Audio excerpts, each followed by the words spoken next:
ألم يعلموا أن الله يعلم سرهم ونجواهم وأن الله علام الغيوب.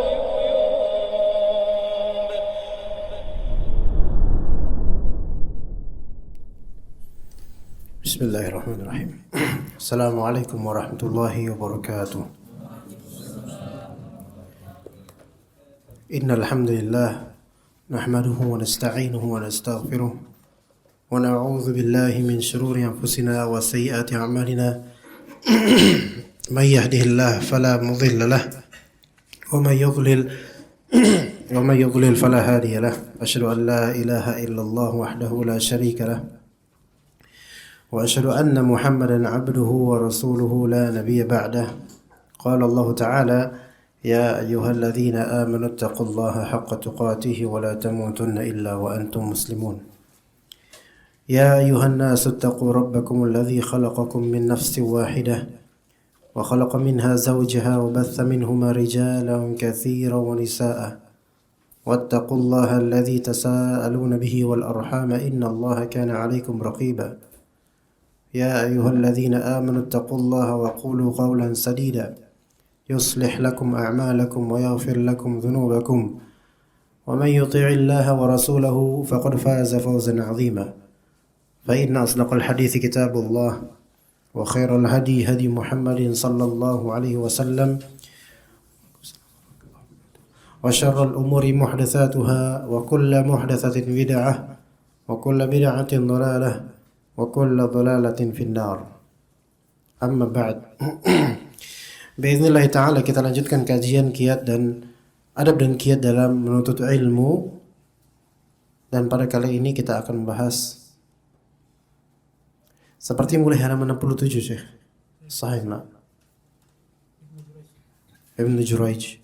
Kisah kedua ya, 66. Baik. Kita mulai dari kisah terlebih dahulu, setelah itu kita akan membahas beberapa buku yang dianjurkan untuk dibaca bagi para penuntut ilmu pemula. Nanti insya Allah setelah dua kisah yang disebutkan di sini, kita akan mereview beberapa buku dan juga next liqa juga akan mereview lagi beberapa kitab atau buku. Dikatakan di sini Ibnu Jurayj rahimahullah pernah mendatangi Atha bin As-Sa'ib untuk menimba ilmu darinya. Ini terjadi pada masa awal Ibnu Jurayj belajar dari Atha. Saat itu Atha sedang bersama Abu Umair. Ya. Apa seperti ini udah belum? Belum. Yang cerita ini sepertinya udah ya. Tapi enggak apa-apa diulang lah ya. Maka aku pun yaitu Ibnu Jurayj ditanya oleh Abu Umair, kamu pengen belajar dari Atha atau dari kami? Apakah kamu sudah menghafal Al-Quran? Sudah menghafal Al-Quran? Maka Ibnu Jurayj bilang belum.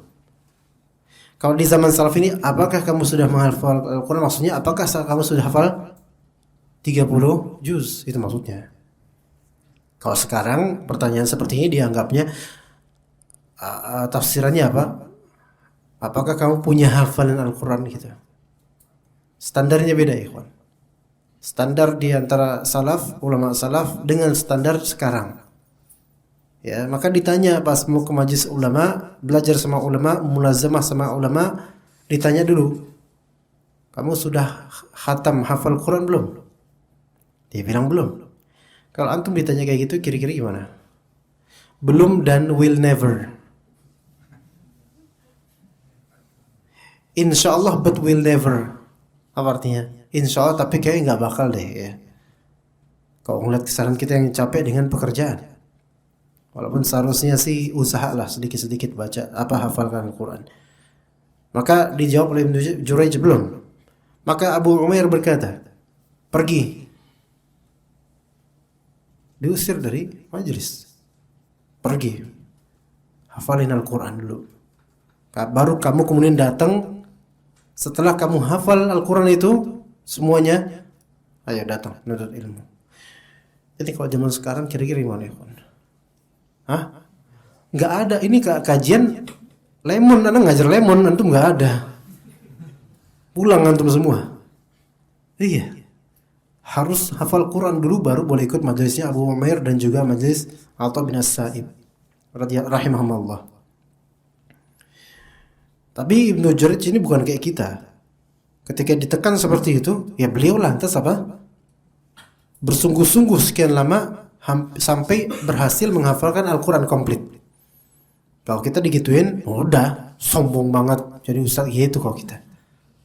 Kayak paling hafal aja ustaz itu sampai kita disuruh. Standarnya beda kalau dulu ya. Kalau sekarang sepertinya tidak ada, sepertinya ya. Lalu aku kembali kecuali kalau di majlis para ulama, para masyayikh, majlis khusus mulazamah tertentu mungkin dia harus hafal dulu ya Al-Quran, ada yang seperti itu. Tapi itu sangat jarang sekali. Lalu aku kembali mendatangi majlis Atha yang saat itu ia tengah bersama Abdullah. Maka aku pun ditanya oleh Abdullah, ditanya lagi sama ulama lainnya yang semajlis dengan Atha bin As-Sa'ib. Apakah engkau wahai Ibnu Jurayj sudah hafal Quran? Ya udah. Ya udah. Sekarang apakah kau sudah mempelajari hal-hal yang fardu? Maka dia menjawab apa? Ibnu Jurayj bilang apa? Belum. Pergi, kata Abdullah. Diusir lagi kedua kalinya. Pelajari dulu hal-hal yang fardu. Maksudnya hal fardu apa? Ilmu tentang taharah. Ilmu tentang salat. Tentang puasanya karena pasti tiap tahun akan mengalami puasa Ramadan.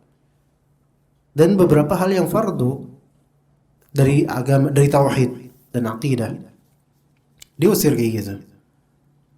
Pelajari dulu hal-hal yang wajib itu. Baru kamu kemudian menuntut ilmu. Lalu aku bersungguh-sungguh menuntut mempelajari hal-hal yang fardu.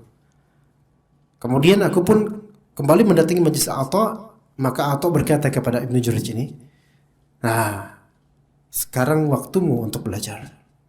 Kemudian aku merutinkan hadir di majlis Atha selama 17 tahun lamanya. Itu namanya mulazamah, jemaah, teman-teman, ya.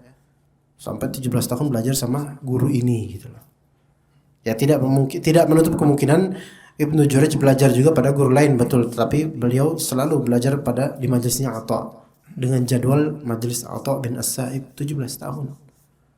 Ibaratnya kalau sekarang 2022 antum baru selesai mulazamah 2039, benar sekitar itulah, atau 2038. Itu kalau panjang umurnya. Kalau enggak ya apa boleh buat, mati duluan ya. 17 tahun. Ya. Kisah di atas menunjukkan akan pentingnya skala prioritas dalam menuntut ilmu.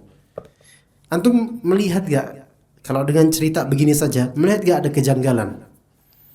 Apa kejanggalannya, ikhwan? Di sini disuruh apa? Menghafal Al-Quran komplit, ya. Dan mereka ini bisa bahasa Arab, faham bahasa Arab. Artinya kalau menghafal Quran komplit berarti kan Ibnu Jurayj ini udah alim. Sekarang kalau orang sudah hafiz, dianggap ustadz nggak kira-kira? Yang tidak hafiz aja dianggap ustadz, apalagi yang hafiz.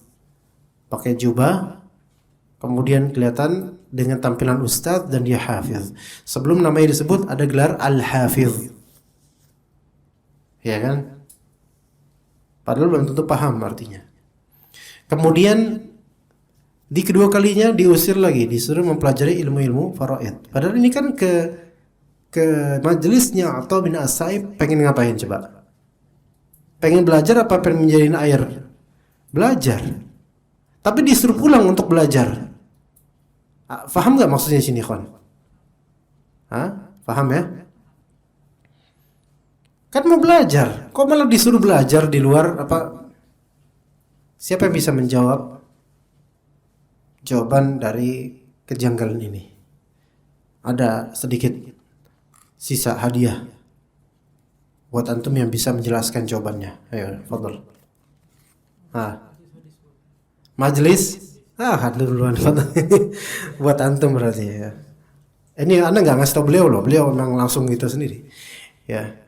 Karena majelisnya Atha bin As-Sa'ib majelis hadis, majelis sama' al-hadis. yang di situ diriwayatkan hadis-hadis perawi-perawinya dengan sanadnya dan matannya. Itu majelis yang berbeda dengan majelis seperti ini. Beda. Jadi majelis ilmu versi mereka, majelis ahli hadis itu adalah periwayatan hadis. Ya, kemudian Ibnu Jurayj nanti akan menjadi perawi hadis untuk berikutnya. Itu levelnya beda. Ya. Makanya ulama-ulama ahli hadis standar mereka tuh beda dibandingkan ulama di fan atau bidang lainnya. Dan antum tidak akan mendapatkan ulama yang lebih atau model ulama yang lebih detail dan teliti dalam permasalahan melainkan ulama ahli hadis. Ada ulama takhusus akidah, ada. Ada ulama yang memang lebih banyak di masalah tafsir, ada. Ada ulama yang lebih di masalah fiqih, ada. Dan di masalah adab, suluk, tazkiyatun nufus, ada. Dan ada menjama' semuanya juga ada, yaitu Syekhul Islam Ibnu Taimiyah dan lainnya. Kalau misalnya masing-masing dengan bidangnya, kalau misalnya antum bertanya ke anak, model atau jenis ulama bidang apakah yang paling dakik, paling detail dalam membahas suatu perkara, maka kita katakan ulama ahli hadis. Iya. Loh, bukankah ulama ahli fiqih mereka juga detail dalam mentafri', mencabangkan permasalahan dengan ilat-ilatnya, dengan sebab-sebabnya, dan ya betul. Tetapi tidak sedetail dan sejujur ulama ahli hadis. Karena ulama ahli hadis itu kalau antum lihat ada ilmu jarah wa ta'dil, ilmu rijal. Kalau memang perawi ini dhaif, ya dia akan katakan dhaif. Perawi ini misalnya dia misalnya perawi ini baik perangainya tetapi dhaif periwayatannya, lemah ingatannya. Ya dibilang lemah ingatan, jadi dhaif hadisnya gara-gara cuma lemah. Dan lemah ingatan di zaman itu bukan lemah ingatan lemot atau enggak. Kadang-kadang cuman karena salah dalam satu atau dua riwayat saja itu sudah menjadi penilaian buat ulama. Wah, ini salah satu, ini baru cuman salah beberapa aja. Iya. Bahkan Syu'bah bin Al-Hajjaj dan lainnya mentahdzir atau menjarah ya, yaitu menegatifkan penilaian terhadap seorang yang bernama Zazan kalau tidak salah, dikarenakan Zazan ini perawi hadis, langsung dinilai dhaif oleh Syu'bah atau semisalnya. Dinilai dhaif karena apa? Karena beliau melihat Zazan itu naik gerobak yang ditarik oleh sapi. Nggak dipakai hadisnya. Ngerti nggak? Gerobak yang di desa-desa itu loh. Ada sapi narik belakang gerobak, ada sawah-sawah gitu loh. Apa sawah lagi apa namanya? Ya gabah atau apa-apa. Jerami dan semisalnya itu kan. Nah ini Zazan ini naik di situ. Naik di situ langsung dilihat oleh ulama ahli hadis, nggak bakal tak ambil riwayat orang kayak gini. Emang kira-kira jadi fasik nggak gara-gara naik kayak gitu? Hah? Antum makan sotomi di pinggir jalan misalnya. Di zaman Abu Hanifah ada seorang perawi hadis makan di warung pinggir jalan kelihatan sama orang-orang, langsung nggak diambil riwayatnya. Iya. Itu kalau zaman sekarang, ana udah nggak dijadiin ustadz, ana beli martabak di pinggir jalan, makan di pinggir jalan. Beda zaman. Ini yang namanya bagi mereka namanya khawarim al-muru'ah namanya.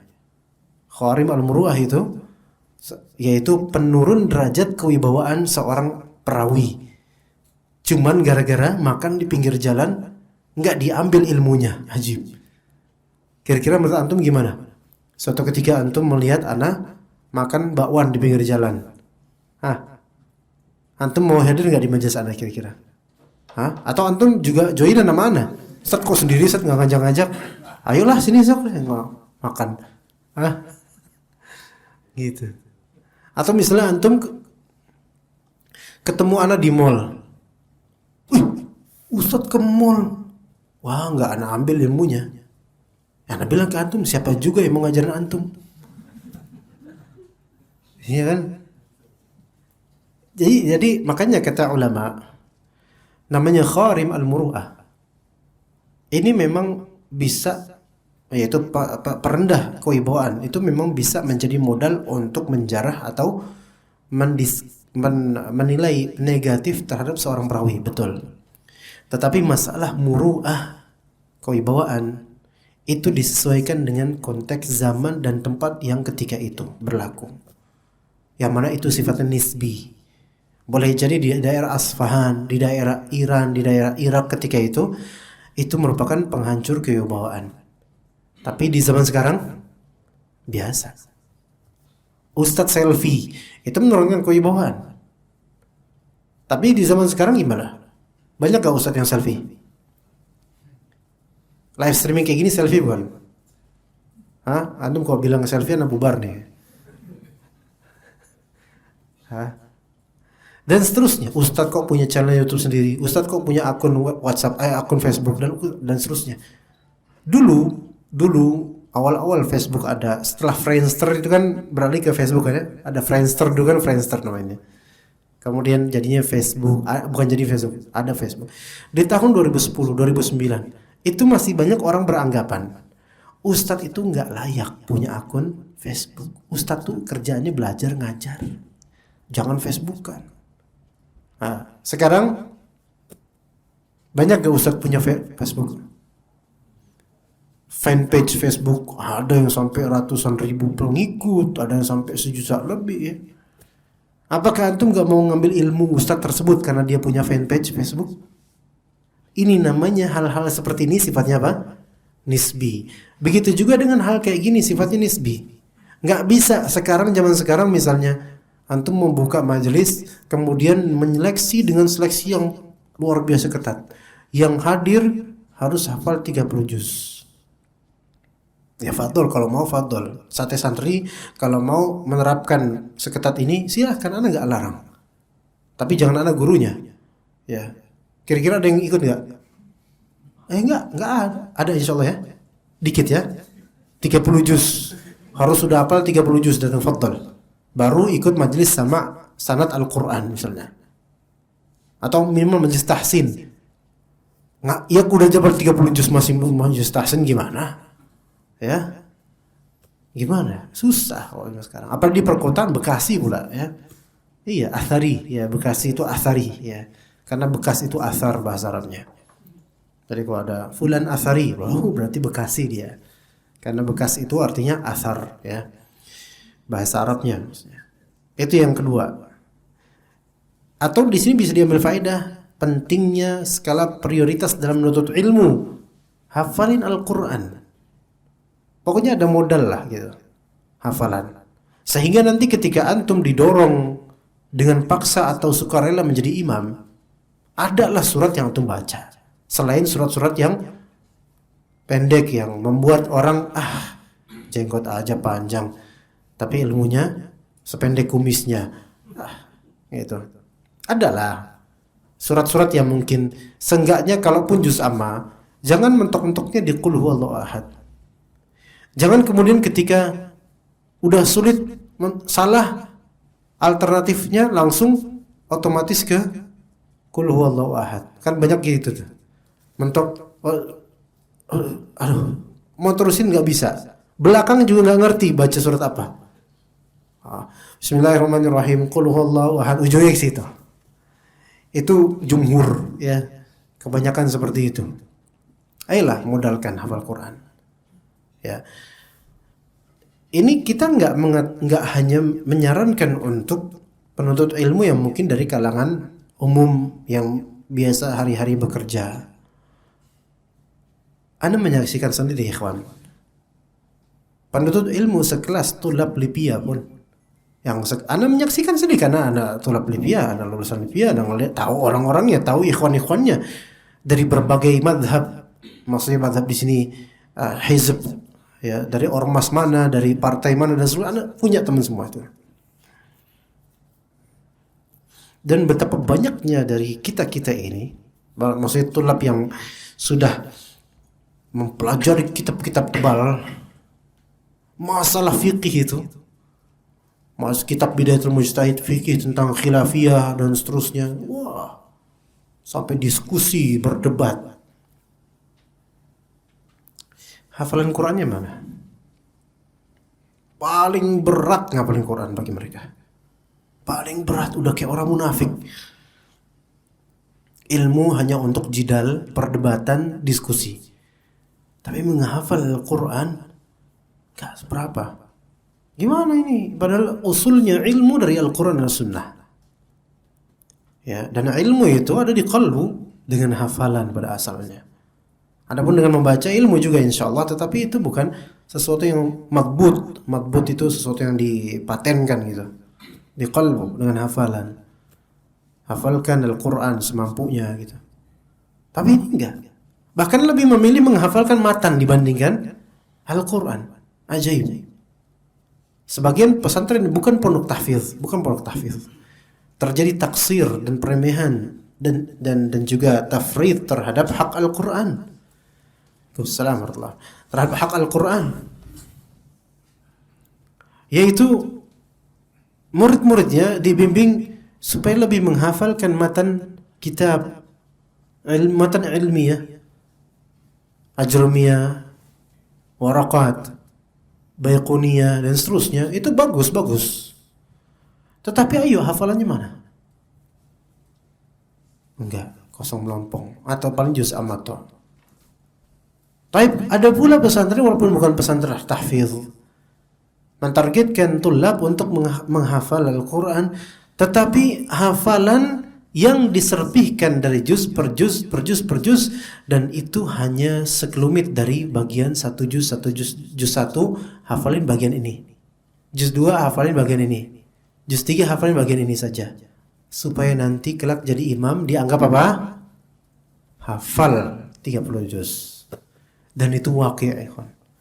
Itu waqi'. Iya. Terjadi itu.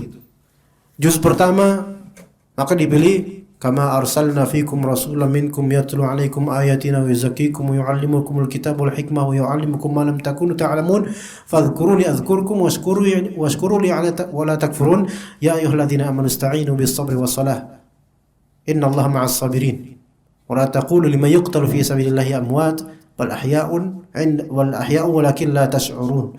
ولنبلونكم بشيء من الخوف والجوع ونقص من الأموال والأنفس والثمرات وبشر الصابرين الذين إذا أصابتهم مصيبة قالوا إنا لله وإنا راجعون. Hafalkan itu wahai murid. Itu yang juz 1.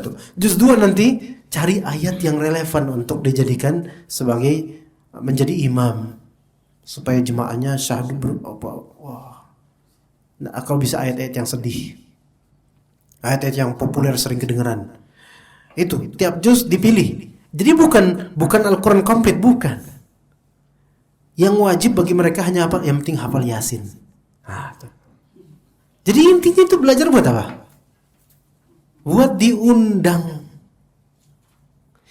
diundang Yasinan dan atau tahlilan, dan buat diundang atau jadi imam yang mana supaya terkesan hafal ini hafal itu, dan harus dengan langgam-langgam yang ditentukan oleh mereka. Ini nggak bisa seperti ini, bukan ilmu. Ini talbis iblis. Ya, walaupun yang dibaca adalah Al-Quran hak, tetapi tata cara dan juga tujuannya itu khata, ya, begitu. Maka ini tidak mementingkan prioritas, maksudnya. Mereka memprioritaskan apa? Dunia dibandingkan akhirat. Ini waqi', ikhwan. Ana ngomong kayak gini bukan hal yang ana khayalkan dan ana karang-karang. Ini terjadi memang di beberapa pesantren tradisional, ya. Kemudian yang ketiga, suatu saat Al-Imam Ibn Wahab mendatangi Malik bin Anas. Ibn Wahab ini salah satu perawi ilmunya Malik bin Anas, ya, salah satu murid terbesar. Lalu ia berkata, apa pendapatmu tentang menuntut ilmu? Maka Imam Malik menjawab, menuntut ilmu adalah suatu hal yang indah dan bagus. Akan tetapi pelajarilah terlebih dahulu hal-hal yang menjadi kewajiban harianmu untuk daily life kita. Ya. Maka mengulik masalah khilafiyah itu baik, indah, bagus untuk pelajar kelas menengah. Masalah khilafiyah. Contoh apa? Apa contoh masalah khilafiyah apa, ikhwan? Hah? Toa masjid? Apa masalah khilafiyah? Hah? Qunut subuh. Perselisihan yang bertalu-talu, tidak lekang oleh waktu. Ya, oke. Mau ngulik kemudian mazhab ini, mazhab itu, mazhab masya Allah, mempelajari itu. Terus ditanya, antum tadi salat subuh di mana? Di rumah, Ustaz. Ya.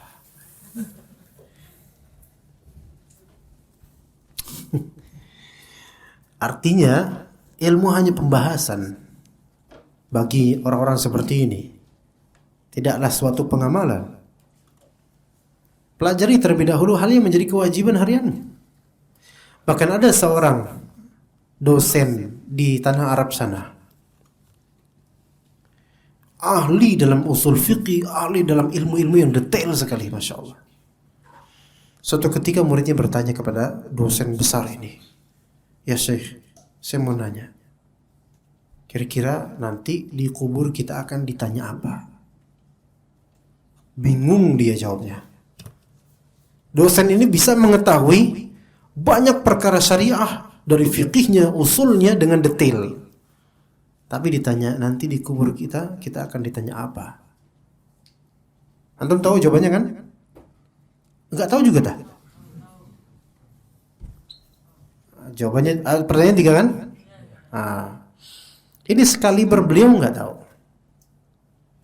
Lalu di dosen kibar, Syekh Kabir. Kabir ilmuhu, bukan kabir batnuhu, ya. Kabir ilmuhu, beneran kabir. Tapi ditanya perkara yang keniscayaan untuk masa depan kita semua. Gak tahu. Apa agamamu? Apakah ini siapa ini? Nabimu siapa? Ya. Man rabbuk, siapa Rabbmu? Siapa nabimu? Apa agamamu? Simpelnya begitulah. Itu nggak tahu itu. Padahal itu hadis yang masyhur sekali. Berarti ini nggak memprioritaskan untuk bagaimana nanti di kuburnya, dan lebih memprioritaskan ilmu-ilmu yang sifatnya tafsili, rinci, yang mana itu belum tentu bermanfaat justru. Ya. Zikir pagi petang misalnya, itu ilmu terapan harian. Kira-kira banyak gak anak pesantren, lulusan pesantren yang non salafi ya, yang bukan salafi, pesantren selain pesantren Ahlus Sunnah lah, pesantren lain. Tanya ke mereka, sebutkan zikir-zikir pagi petang. Atau jangan tanya mereka, dan Anda tahu bagaimana kondisinya.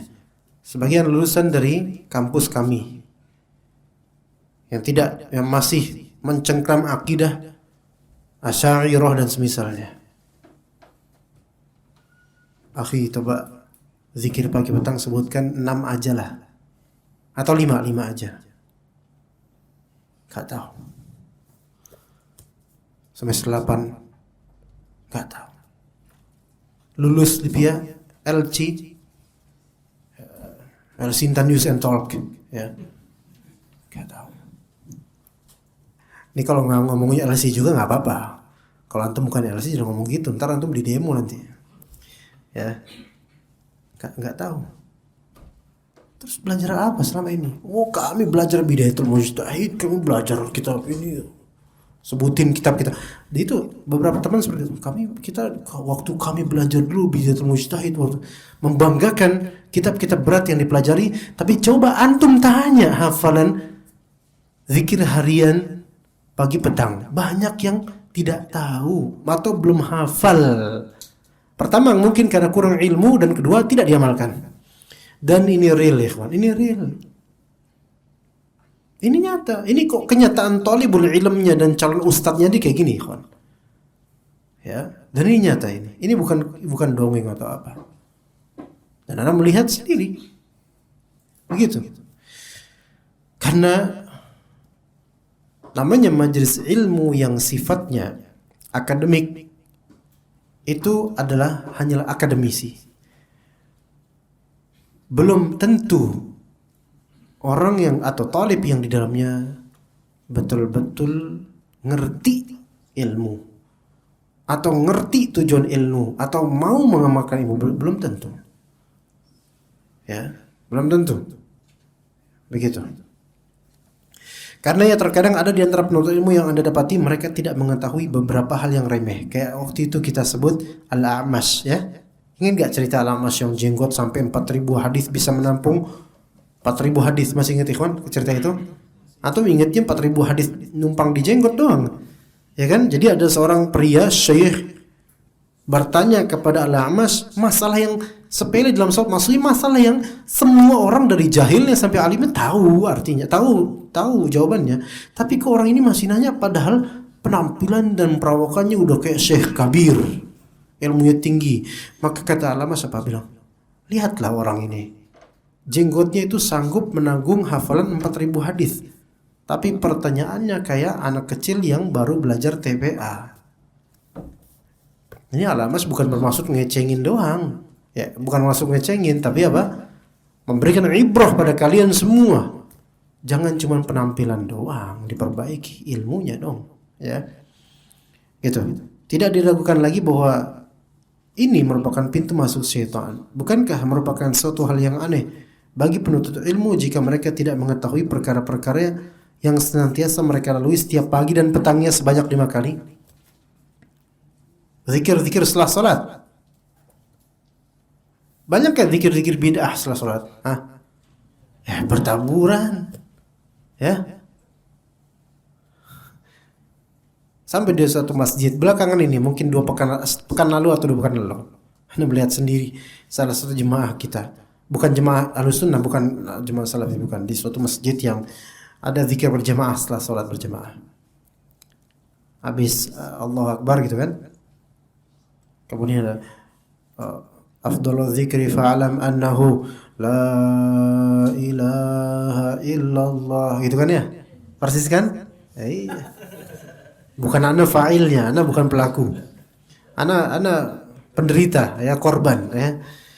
La ilaha illallah. Itu kalau udah sampai situ pada tegak tuh, Masya Allah. Bagus, kalimat la ilallah itu kalimat terbaik, kalimat thayyibah, kalimat ikhlas, kalimat tauhid, syarat sahnya Islam. Habis itu apa? La ilaha illallah, la ilaha illallah, la ilaha. Ada yang gerak-gerak kan? La ilaha, kanan kiri. La ilaha, mulai gerak. Kenapa nggak datang di gerak-geraknya? Kenapa baru sekarang? Kemudian wallahi yang ngelihat seorang tua, la ilaha illallah, wallahi yang ngelihat di samping kiri dekat pintu, lihat kayak gini, Allah musta'an,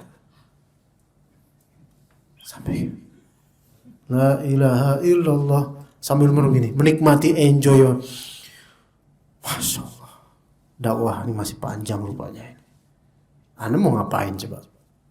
Masa Anda ikut-ikutan dan dengan alasan dakwah gitu?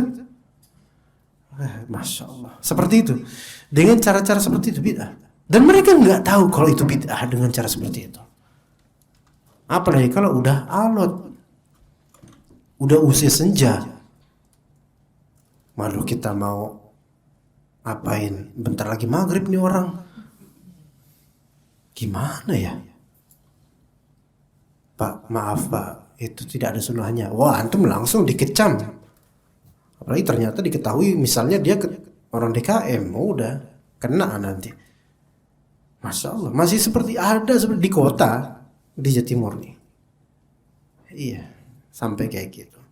Dan itu nggak tahu dia, mereka nggak tahu. Dan ketika kita sebutkan zikir, dan bahkan zikir-zikir yang memang sebenarnya syari' masyru', subhanallah, ya kan, 33 ya. Habis juga 20, fadl. Alhamdulillah, Allahu Akbar gitu. Antum cek aja di masjid-masjid yang seperti itu, imam-imamnya yang memimpin, mengkomandoi subhanallah,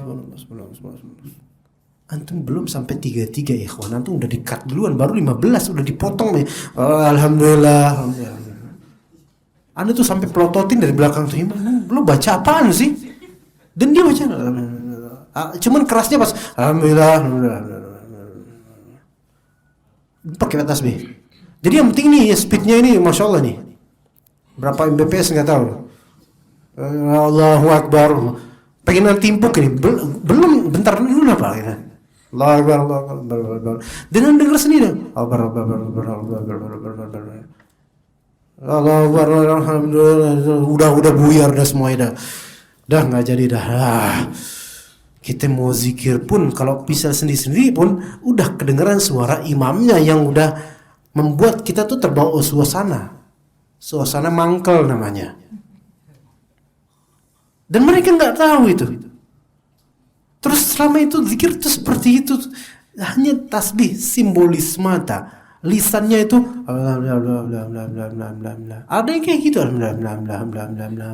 itu zikir apa-apa. Ini mereka nggak ngerti. Seperti itu ajarannya.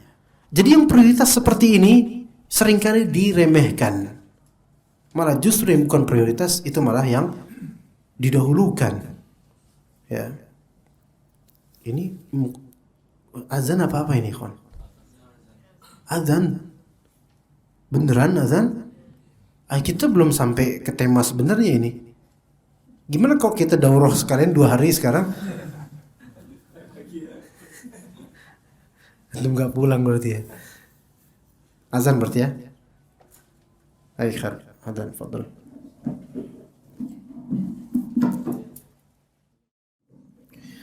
Baik, kita lanjut di sini dan kita baru mulai pembahasan sebenarnya untuk judul tema pada kali ini.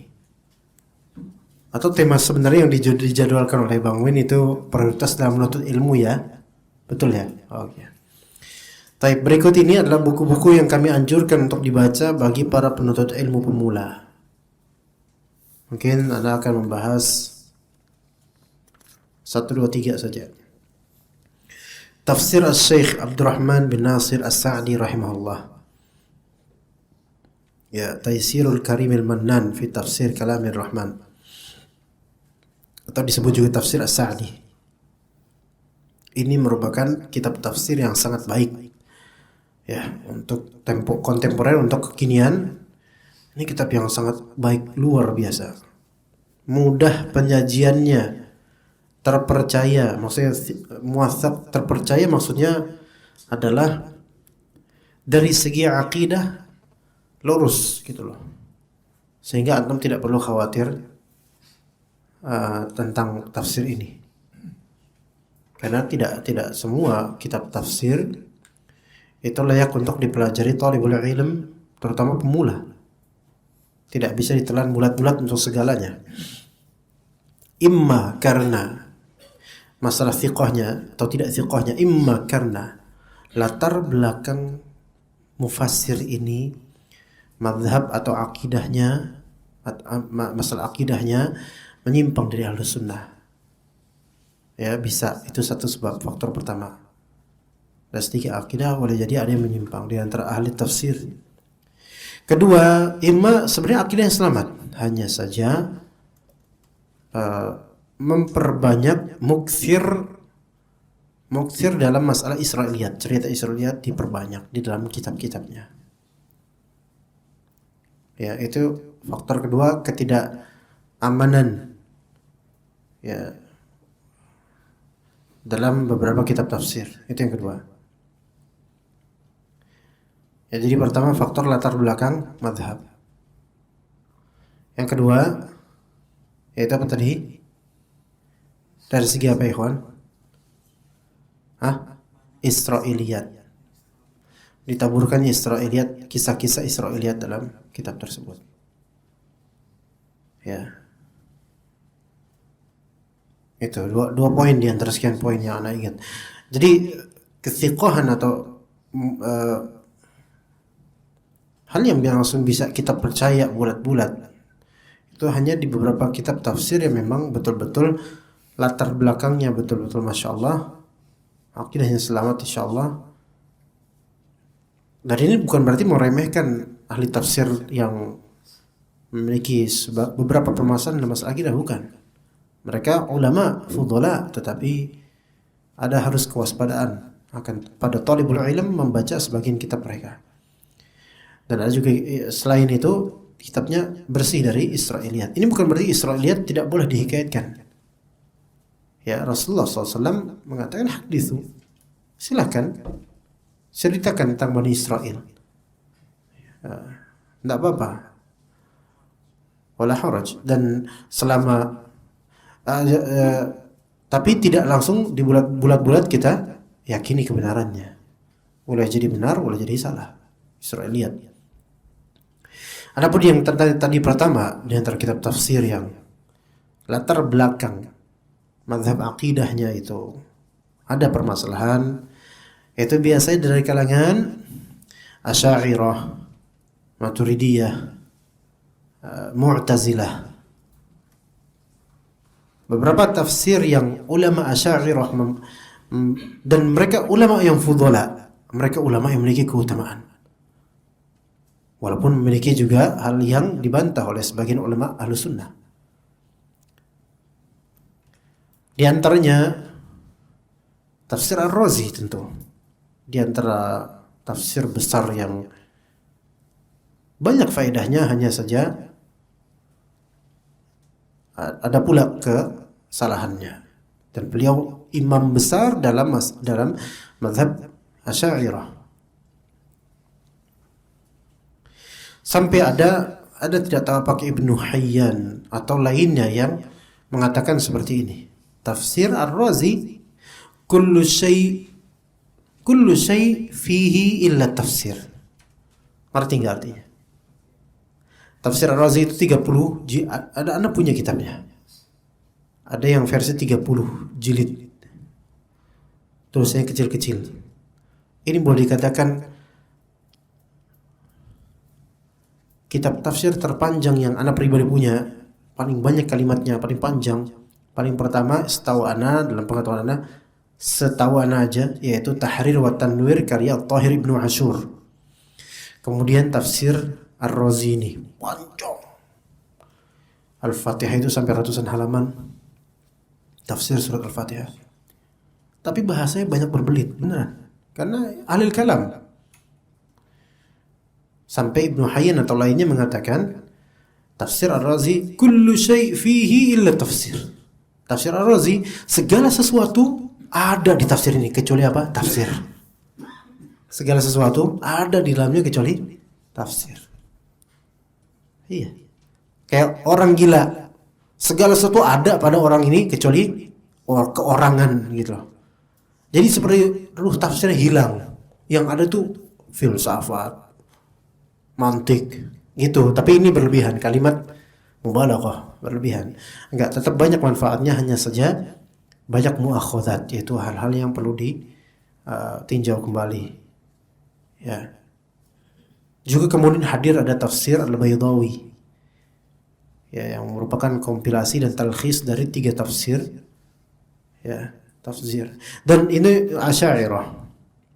Ulama Asy'ariyah mereka juga punya jejak yang sangat baik dalam ilmu tafsir sebenarnya. Begitu pula dengan ulama Maturidiyah, tafsir An-Nasafi, tafsir Al-Maturidi. Begitu pula dengan ulama Mu'tazilah.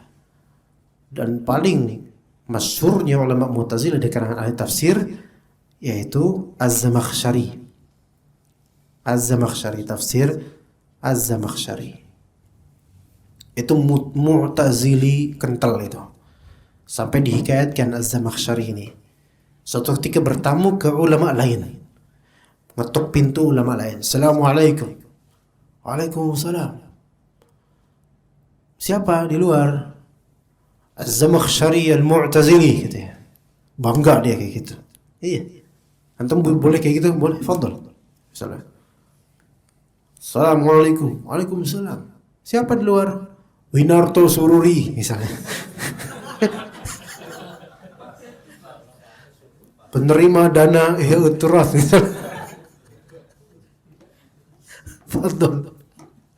Kalau antum memang gak ngerasa bersalah, fadhal. Iya. Sampai kayak gitu. Nah itu dalam mazhab. Maka talibul ilm itu tidak lantas kemudian karena ini buku tafsir langsung dibaca, ditelan bulat-bulat, padahal di sini ada mazhab yang menyimpang. Kemudian faktor kedua Israiliyat yang sangat banyak. Kitab yang paling populer yang di dalamnya banyak Israiliyatnya yaitu tafsir Jami'ul Bayan li Alil Quran atau disebut tafsir At-Tabari karya Imam At-Tabari. Wafat sekitar 320 atau sekitar 10 Hijriah atau sekian. Imam At-Tabari, Ibnu Jarir At-Tabari. Abu Ja'far Ibnu Jarir At-Tabari rahimahullah. Ini Imam At-Tabari imamnya semua ahli tafsir setelahnya. Imam besar, imam lughah, imam tarikh, imam tafsir, dan imam ahli hadis juga. Ini At-Tabari, imam lughah, dan lughahnya itu hujahnya, masya Allah. Imam dari segi sejarah, tarikh, makanya punya kitab Tarikh At-Tabari. Ustaz Zainal Abidin itu kadang menyebutkan kitab Tarikh At-Tabari ini. Ya, kemudian imam apalagi tadi Anda bilang? Ahli hadis ya. Ada lagi satu lagi lupa. Ya, tafsir dah. Imam ahli tafsir ya. Satu imam lughah ya. Imam hadis ya. Tarikh ya, saya. 4 itu. Padahal dulu Imam Tabari sebenarnya bapaknya yang pengen jadi ulama. Bapaknya. Tapi bapaknya kualitinya kurang. Maksudnya kan untuk menjadi ulama besar itu enggak cuma modal semangat ikhwan, juga perlu kejeniusan, kecerdasan lah gitu. Ya, jadi ya kalau susah cerdas ya repot juga gitu. Bapaknya nggak bisa, akhirnya nyerah. Dan dia kemudian, udahlah, saya membanting tulang menafkahi anak saya dengan harta halal aja supaya jadi ulama. Diniatkan gitu, ibunya menterbiah, kemudian jadi Imam Tabari jadi ulama, Masya Allah. Nah, sebagian ulama memberikan muakhadat dan penilaian yang mungkin ada sisi negatifnya sedikit gitu ya tentang tafsir At-Tabari. Imam At-Tabari terlalu bertawassu' dalam Israiliyat. Bertawassu' itu artinya terlalu meluas dalam menghikayatkan riwayat-riwayat Israiliyat. Itu diantara muakhadatnya, diantara hal yang dipandang atau dikritisi oleh sebagian ulama. Sampai ada beberapa kitab baik disertasi para masyayikh atau thalabul ilm membahas tentang Israiliyat dalam kitab tafsir, dan rujukan mereka paling besar pasti tafsir At-Tabari. Nah, itu di abad akhir 4 Hijriah, akhir 3 Hijriah tahun 200 sekian sampai beliau wafat tahun 310 Hijriah. Datang Ibnu Katsir kemudian di setengah kedua dari abad ke-7 Hijriah, 650 sekian sampai 700 sekian ya 700 awal-awal ya, itu lebih tepatnya. Tafsir Al-Qur'anil Azim karya Ibnu Katsir. Perlu diketahui ya kawan, sebelum tafsir Ibnu Katsir itu ada satu bumi ini, umat Islam satu bumi ya, anggaplah satu bumi. Itu tafsir rujukan itu paling masyhur di mana-mana, tafsir Al-Baydawi Asy'ari. Ya, yang beliau ulama awal abad 7 Hijriah. Nah, itu dari situ tuh. Oh, di mana-mana Baydawi, tafsir Baydawi ya. Makanya orang Indonesia ada yang namanya Baydawi, ada enggak? Ada kan? Ada. Karena itu ulama Syafi'iyah masyhur besar ketika itu. Ulama Asy'ari yang Masya Allah gitu besar, populer di mana-mana. Baydawi ya. Iya. Sekarang diganti Baydawi jadi ya, Baydawi. Iya. Ada orang Baydawi kita ngapain nih? Kok Baydawi dalam perjalanan ngomong-ngomong by the way, bukan Baydawi, beda. Baydawi nama ulama. Terus kemudian ada Bajai dinamain apa? Bajuri. Bajuri itu nama ulama, ikhwan. Bajuri itu nama ulama. Ulama Azhari di Mesir. Ulama besar di Mesir 200 tahun lalu. Punya kitab Hasyiat Al-Bajuri. Bajuri atau Bajuri, nama Bajur, nama apa namanya? Nama daerah. Bajuri itu nama ulama. Sekarang coba antum tuh kalau keinget Bajuri pasti keinget tuh kendaraan BMW bajai merah warnanya, mesti gitu. Bajuri. Jangan namain anak Bajuri. Kenapa? Nanti dibajai-bajain sama teman-teman. Itu nama ulama aslinya, ulama Syafi'iyah. Iya. Nah, jadi ketika itu tafsir Baydawi, astagfirullah, namanya lupa ya, Masya Allah.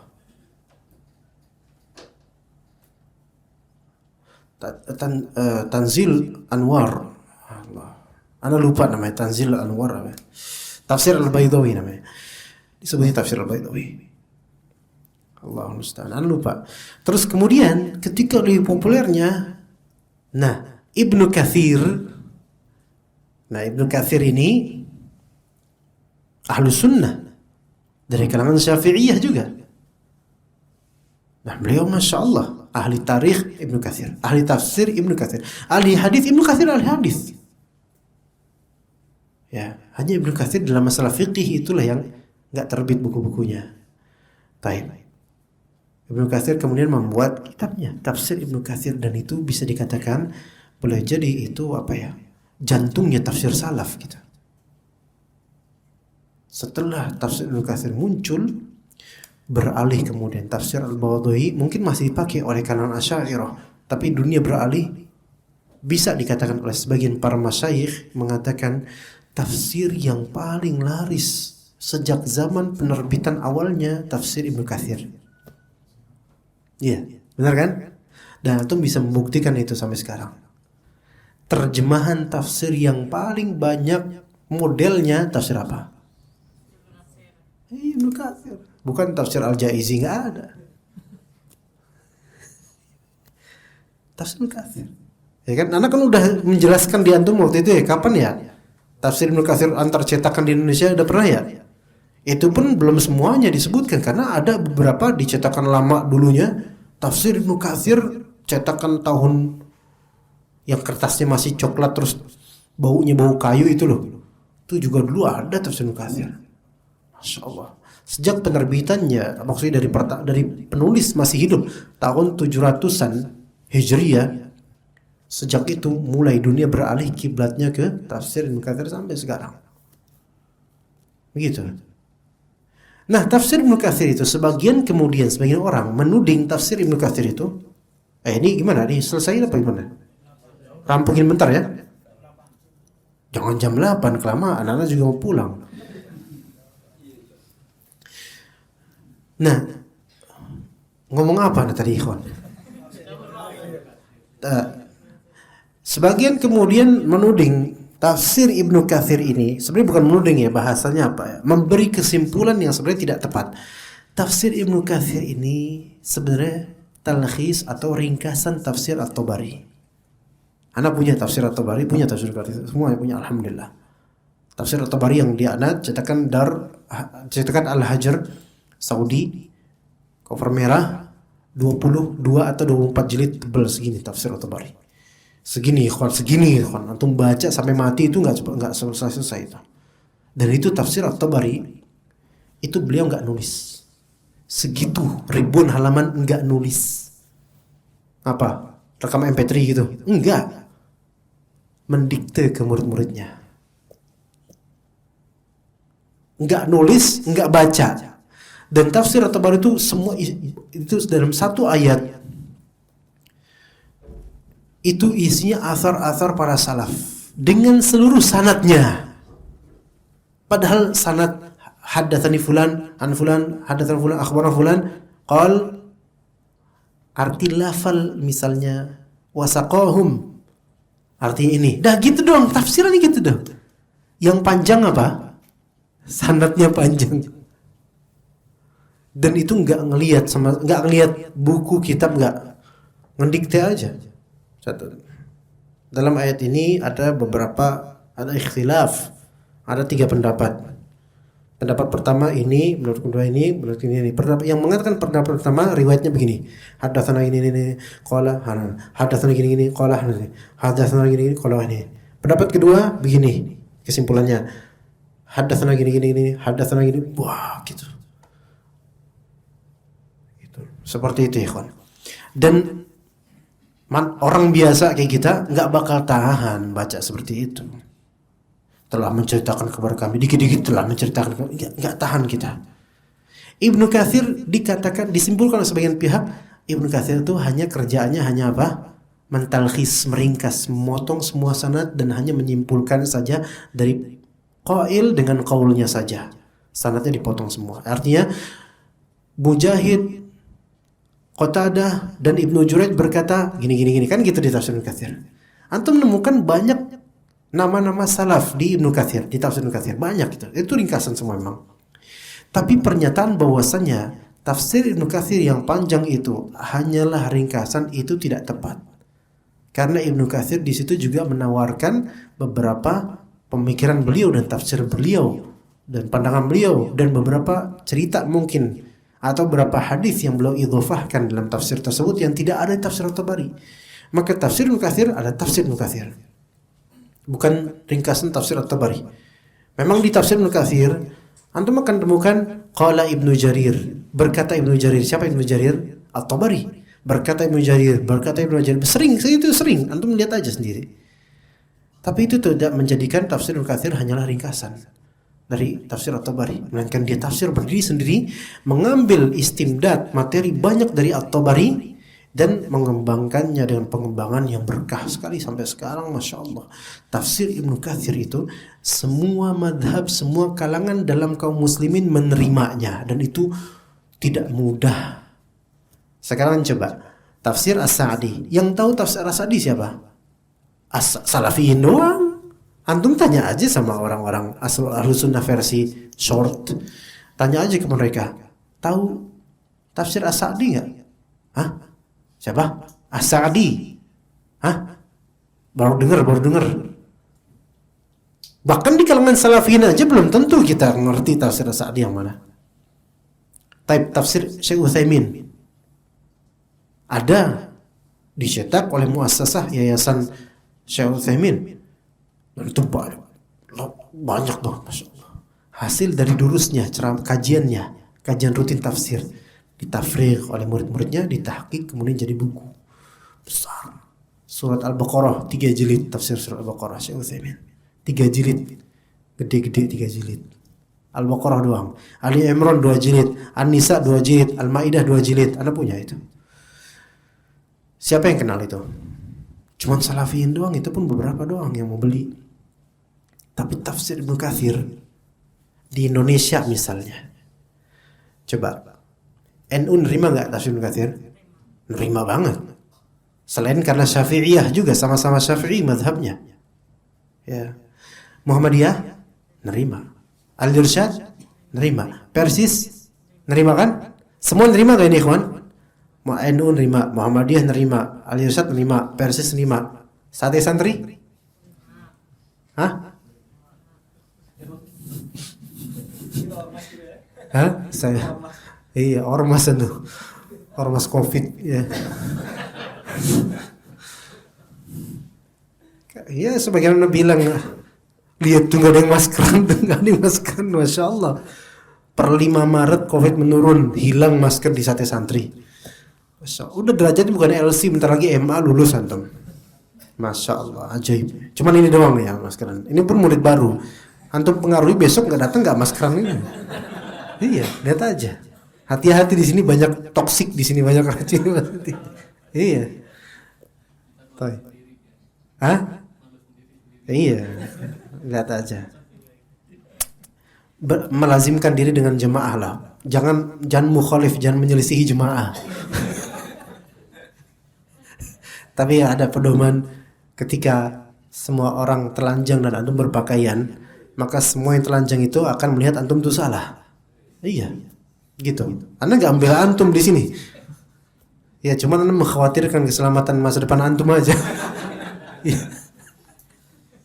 Baik, cukup sekian insyaallah. Wassallallahu ala nabiyina Muhammad wa ala alihi wa sahbihi ajma'in. Subhanakallahumma bihamdika asyhadu an la ilaha illa anta astaghfiruka wa atubu ilaik. Wassalamu alaikum warahmatullahi wabarakatuh.